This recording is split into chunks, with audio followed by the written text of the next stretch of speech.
नमस्कार, मी अक्षरा पाटील. पुस्तक वाचन या यूट्यूब चॅनलमध्ये आपणा सर्वांचं खूप मनापासून स्वागत. मित्रांनो, डॉक्टर नसीमा दीदींच्या चाकाची खुर्ची या पुस्तकाचं आपण वाचन करीत आहोत. तत्पूर्वी चॅनलवर पहिल्यांदाच असाल किंवा चॅनल यापूर्वी सबस्क्राईब करायचं राहून गेलं असेल तर चॅनलला आधी सबस्क्राईब करा आणि पुस्तक वाचन कसं वाटलं ते कमेंट बॉक्समध्ये जरूर जरूर कळवा. भाग 16. माझी मदतनीस म्हणून व स्वयंपाकासाठी सोबत एक बाई नेली होती. मुलं खुल्या वातावरणात आनंदानं बागडत होती व जेवण घरात वारंवार जात होती. त्या बाईला मुलांची ती जवळीक आवडली नाही. ती मुलांना मोठ्या आवाजात तुच्छतेनं रागवू लागली. तेव्हा मी तिला मुलांशी प्रेमानं वागण्यास बजावलं. तिला त्याचा राग आला आणि तब्येत ठीक नाही म्हणून अंथरूण पसरून खुशाल झोपून राहिली. मला आवश्यक ती वैयक्तिक मदत करायलाही ती तयार झाली नाही, अगदी अंघोळीच्या वेळीही. स्वतःच्या सेवेसाठी मी कोणाची मनधरणी करणं शक्यच नव्हतं. शांता पाठक, छाया देसाई यांनी मात्र माझी हर तऱ्हेची सेवा केली. मला स्वयंपाकाची लहानपणापासूनच आवड होती आणि सर्व स्वयंपाक येत होता. प्रश्न होता तो 30-35 लोकांचं जेवण करणं जमेल का याचा. पण देवाचं नाव घेऊन मी स्वयंपाकघरात शिरताच सर्व लहान मोठे मदतीला आले आणि पाहता पाहता स्वयंपाक झाला, तोही अगदी रुचकर. पुलाव, कांद्याची भजी, श्रीखंड, श्रीखंडाचे मोठं पातेलं चाटून पुसून घेतानाचा प्रसंग आठवला तर आजही हसू येतं. पहिल्याच दिवशीचा स्वयंपाक शांता आणि डेव्हिड यांना इतका आवडला की दुसऱ्या दिवशी त्यांनी समितीच्या सदस्यांना जेवायला बोलावलं. पुलाव संपल्यानं 2दा करावा लागला. अभिजित गारेला तो पुलाव आजही खूप आवडतो. त्या बाईला पहिल्या गटाला कोल्हापूरला परत पाठवताना कोल्हापूरला जा आणि औषध घेऊन आराम कर म्हटलं तर रडायला लागली. माझं चुकलं, मी सर्व काम करते पण परत पाठवू नका. ती जायला तयार न झाल्यानं ठेवून घेतलं. पण स्वयंपाकघराचा ताबा मी शिबिरार्थींनी सोडला नाही. एके दिवशी रात्रीचं जेवण लवकर तयार करून मिल्ट्री महादेव बगीचात गेलो. लहान मुलांना तिथले प्राणी बघण्याची हौस होती. प्राण्यांजवळ जाण्याची वाट मंदिराच्या पुढून गेली होती. बागेत मी सावलीत एके ठिकाणी भेटायला आलेल्या मंडळींशी बोलत बसले आणि सर्व स्वयंसेवकांना मुलांना बाग फिरवून व प्राणी दाखवून आणण्याची विनंती केली. थोड्याच वेळात मी बसलेल्या ठिकाणी सर्वजण आले. वॉचमन मंदिरापुढून जाऊ देत नाही. पुढच्या बाजूनं वळसा घालून या असं म्हणतो अशी तक्रार करू लागले. लहान लहान चालता न येणाऱ्या या मुलांना असं म्हणण्याचं धाडस केलेल्या त्या वॉचमनला समजवण्यासाठी मी स्वतःच गेले. समजून न घेता तो जोरजोरात बोलू लागला. तुमच्या पायात बूट आहेत, कॅलिपरचे बूट. वाहनं आत नेण्यास सक्त मनाई आहे ही पाटी दिसत असताना तुम्ही वाहनं, आमच्या व्हीलचेअर्स कशी नेता? माझी नोकरी जाईल वगैरे वगैरे. त्याच्या बोलण्यातला स्वर इतका अपमानास्पद होता की त्याच्यापेक्षा मोठ्या आवाजात मी म्हणाले, तुझ्या अधिकाऱ्यांना जर तुम्हाला मुलांना अडवलंच हे कळलं तर तुला नोकरीची काळजी करावी लागेल. उलट तू प्रेमानं यांना सहकार्य केलंस तर तुला बढती मिळेल. या चाकांच्या खुर्च्या वाहन नसून आमचे पाय आहेत, त्याशिवाय आम्ही यात जाऊ शकणार नाही. तर त्याचं उत्तर, इथूनच लांबून देवाचं दर्शन घ्या. माझं उत्तर होतं, देवाला बघण्यासाठी देवळात जाण्याची गरज आम्हाला नाही. या मुलामुलीत आम्हाला देव दिसतो. प्रयत्न केलास तर तुलाही दिसेल. आमची मुलं आली आहेत ती हरण, ससा, मोर वगैरे प्राणी बघायला. तुझे साहेब कोण आहेत? मी त्यांच्याशी बोलते. तू मुलांना जाऊ दे. तरी पण तो ऐकायला तयार झाला नाही. मग मी स्वयंसेवकांना सर्वप्रथम माझी व्हीलचेअर पुढे घ्यायला लावली. पाठोपाठ इतरांना यायला सांगितलं तर त्यानं चक्क माझ्या व्हीलचेअरच्या हँडरेसला हात ठेवला. तो मला पुढे जाऊ देईना. आमचं उंच आवाजातलं बोलणं ऐकून आतापर्यंत बागेत आलेले सर्व लोक आमच्या भोवती जमले होते. आमच्या मुलांचे चेहरे पडले होते. दीदी, परत जाऊया, तुम्ही त्रास करून घेऊ नका असं सर्व मुलं म्हणू लागली. शांताला आणि डेव्हिड यांचे चेहरेही सांगत होते, आमच्या गावात हा भांडणतंटा नको, परंतु अपंगांना दिल्या जाणाऱ्या हीन वागणुकीनं माझ्या मनाला यातना होत होत्या. अपंगांना खरं तर आपलं अपंगत्व काही काळ विसरण्यासाठी असं बागेत किंवा सिनेमाला वगैरे जाणं किती गरजेचं असतं हे या लोकांना कसं कळत नाही. यांचा मुलगा अपंग असता तर त्यांना हे असंच वाटलं असतं का? डोक्यात रागानं मुंग्या चावे घेत आहेत असं वाटत होतं. रागानं मी त्या वॉचमनला बजावलं, मुकाट्यानं माझ्या व्हीलचेअरवरचे हात काढ.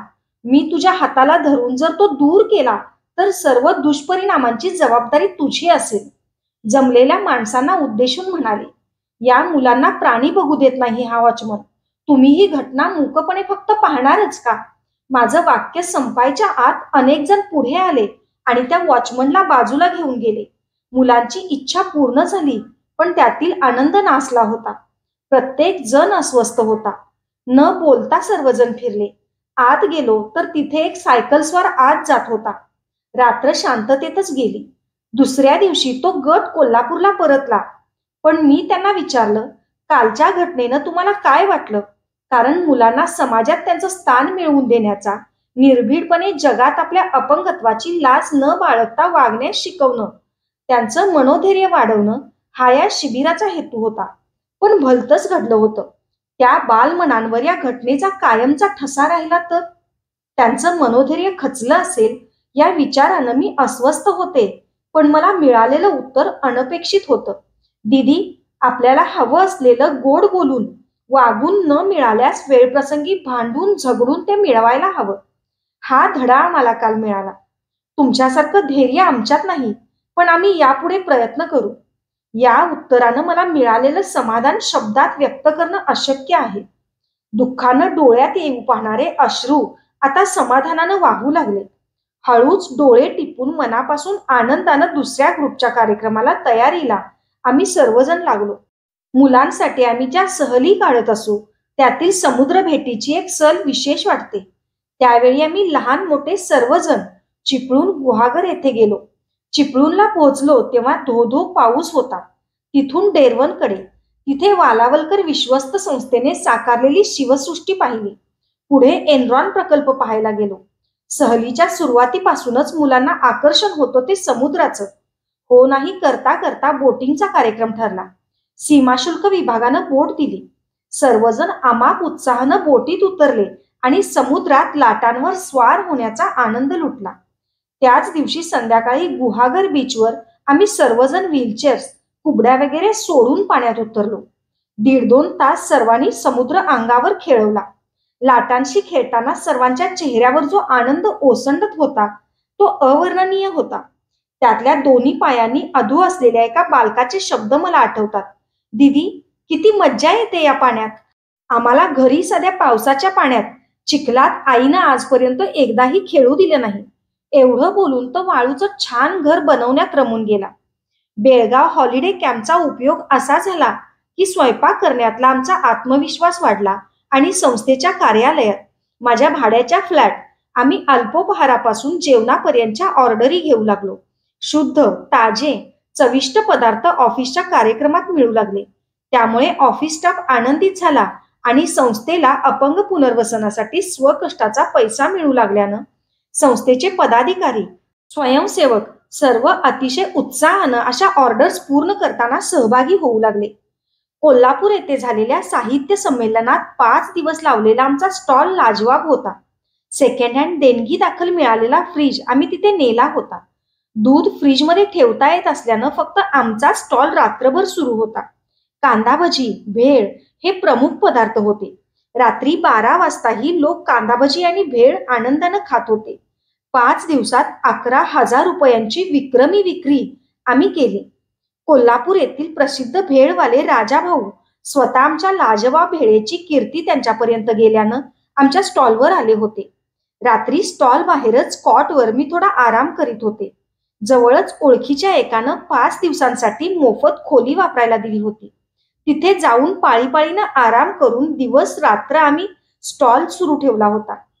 पैसे मिळवण्याच्या अनेक वाटा आम्ही धुंडाळत होतो. कारण संस्थेकडे येणारे लाभार्थी खूप होते.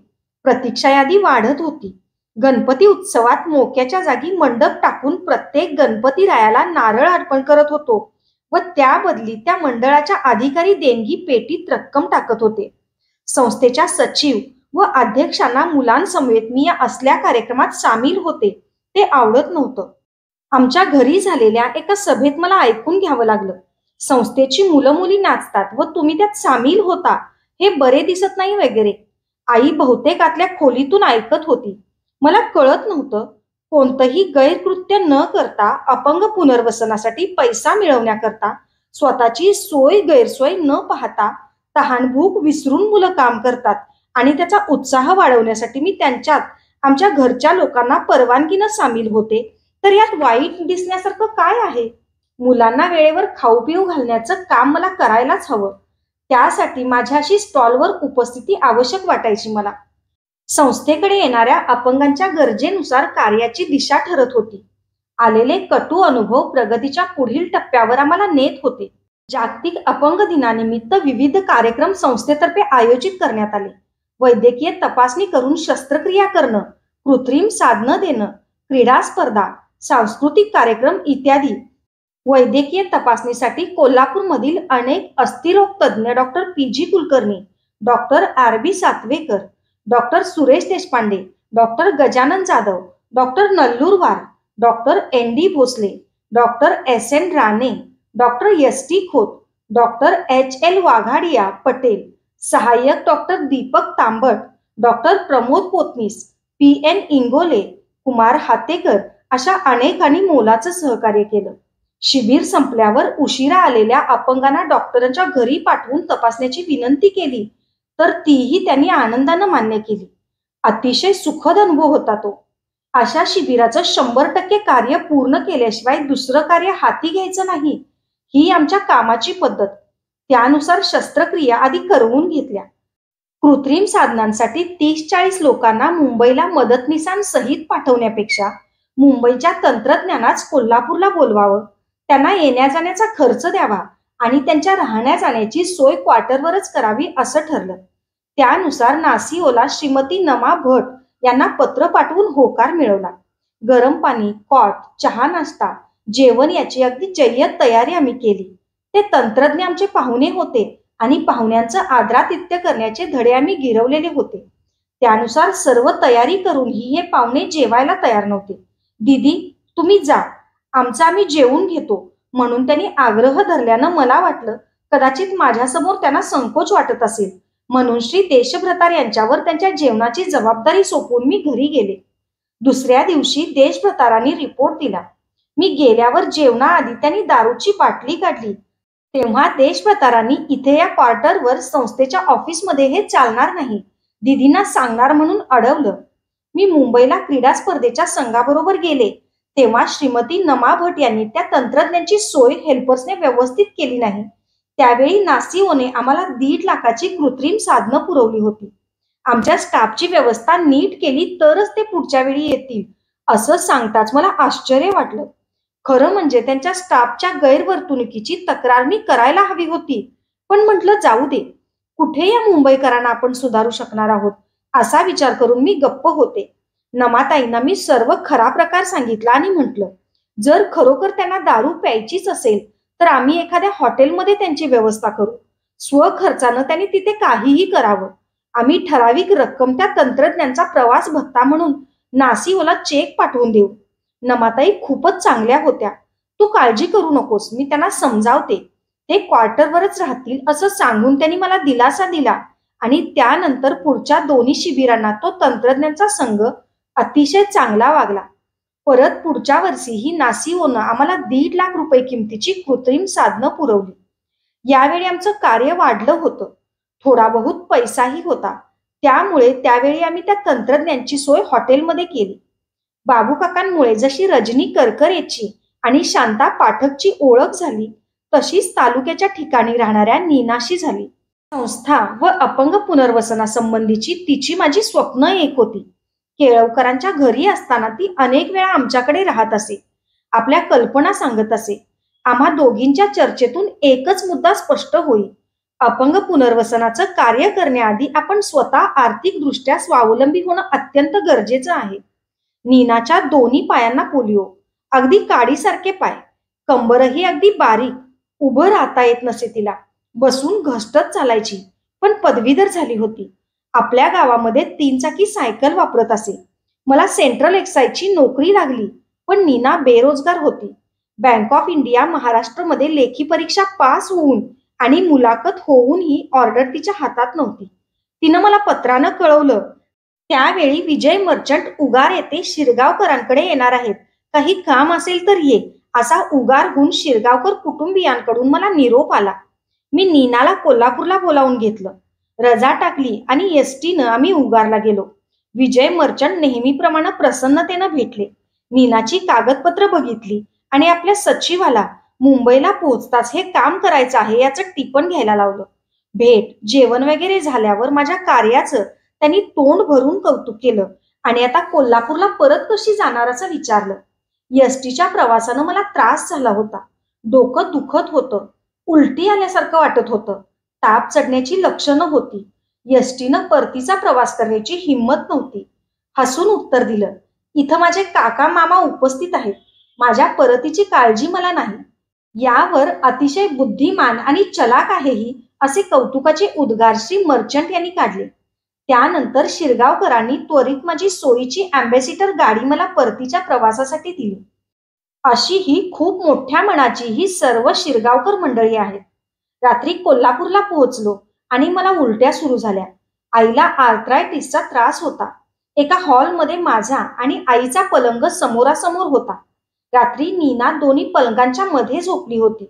हिच्या ओकारांमुळे तुला त्रास होत असेल तर तू माझ्या पलंगावर झोप, मी खाली झोपेन असं आईनं म्हणताच ती पटकन पलंगावर गेली.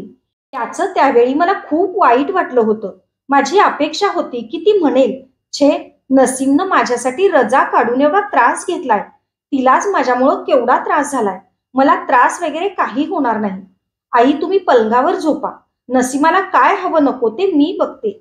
सकाळी ती गेली आणि मला मात्र तापानं 5-6 दिवस बिछाण्यात झोपून राहावं लागलं.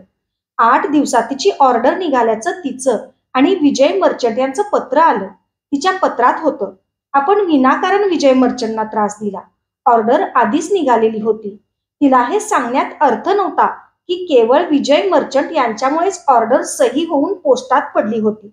मी विजय मर्चंटना आभाराचं पत्र पाठवलं. हेल्पर्सनं अपंग पुनर्वसनाच्या कार्याची सुरुवात बालकांपासूनच केली होती. सर्व शालेय विद्यार्थ्यांची वैद्यकीय तपासणी केली. शस्त्रक्रिया डॉक्टर सातवेकर मोफत करणार होते, पण औषध, सलाईन, रक्त यासाठी पैसा लागणार होता. मी मुंबईहून जसलोकमधून निराश होऊन परतले होते. अनेक रात्री झोप लागत नव्हती. जगणं नको वाटत होतं. कधी कधी अख्खी रात्र रडण्यात जात होती. सकाळी डोळे, चेहरा सुजलेला असे. कोणाचं माझ्या चेहऱ्याकडे लक्ष जाऊ नये म्हणून अशी रडण्यात रात्र गेलेल्या दुसऱ्या दिवशी मी उत्तमातील उत्तम साडी नेसत असे. आई दागिने घाल म्हणून नेहमी आग्रह करी आणि माझा नकार असे, पण त्या दिवशी स्वतःहून मी दागिने घेऊन घालायची आणि माझा हेतू सफलही व्हायचा. जग नाटकाला फसत असे. माझ्या रडून सुजलेल्या डोळ्यांकडे कोणाचं लक्ष न जाता सर्वजण कपड्यांची आणि दागिन्यांची स्तुती करत. एकदा एका मैत्रिणीला आपली निराशा लपवण्यासाठी मी हा उपाय सांगितला. तिला तो पटला आणि मग ती सुद्धा कधी कधी हा उपाय अंमलात आणू लागली. दिवसभर ऑफिसच्या कामात मी माझी शारीरिक स्थिती विसरत होते, पण घरी येऊन बिछाण्यावर पडताच नको नको ते विचार डोक्यात येत. पोटदुखी, डोकेदुखी जाणवू लागे. अनेक रात्रींच्या जागरणामुळे झोप येण्यासाठी झोपेच्या गोळ्या मी 1-2 वरून 3-4 पर्यंत वाढवल्या होत्या, पण त्यामुळे दुसऱ्या दिवशी हातांना कंप, घशाला कोरड व अशक्तपणा जाणवे. एकदा ऑफिस सुटल्यावर संस्थेचं काम करायचं होतं, पण या झोपेच्या गोळ्यांच्या परिणामामुळे बसणं अशक्य झालं. घरी आले आणि रागानं झोपेच्या सर्व गोळ्या खिडकीबाहेर फेकून दिल्या. मनात विचार केला, हेही एक व्यसनच आहे. काही तासांच्या झोपेसाठी आपले प्रश्न, समस्यांवर हा कायमस्वरूपी उपाय नाही. उलट यात तोटेच अधिक आहेत. त्या दिवसापासून झोप आली नाही की संस्थेची पत्र पलंगावर पालती झोपून लिहू लागले. त्यामुळे 2 फायदे झाले. दुसऱ्या दिवशी झोपेच्या गोळ्यांमुळे येणारी शिथिलता दूर झाली आणि दुसरं म्हणजे मी त्वरित उत्तर पाठवते आणि सविस्तर लिहिते म्हणून लाभार्थी, हितचिंतक, मित्रमैत्रिणी यांना आनंद झाला. पत्रव्यवहार वाढला. ऑफिसच्या शिपायांकडेच दुसऱ्या दिवशी पत्र पोस्ट करायला देत होते. अनेक अपंगांची सुखदुःख माझ्यापर्यंत पोहोचू लागली. मात्र झोप कमी झाल्यानं किंवा कशामुळे माहीत नाही, पण मला कावीळ झाली आणि दवाखान्यात ऍडमिट करावं लागलं. उकडलेल्या भाज्या आणि उसळी, तेल नाही, तिखट नाही, काकवी उसाचा रस, मला न आवडणारं सगळे गोड पदार्थ मी खाऊ लागले. अशाच नवनवीन आणि विविध विषयांवरच्या कथा, कविता आणि पुस्तकांसाठी पुस्तक वाचन बाय अक्षरा पाटील हे चॅनल सबस्क्राईब करा आणि पुस्तक वाचन कसं वाटलं हे कमेंट बॉक्समध्ये जरूर जरूर कळवा.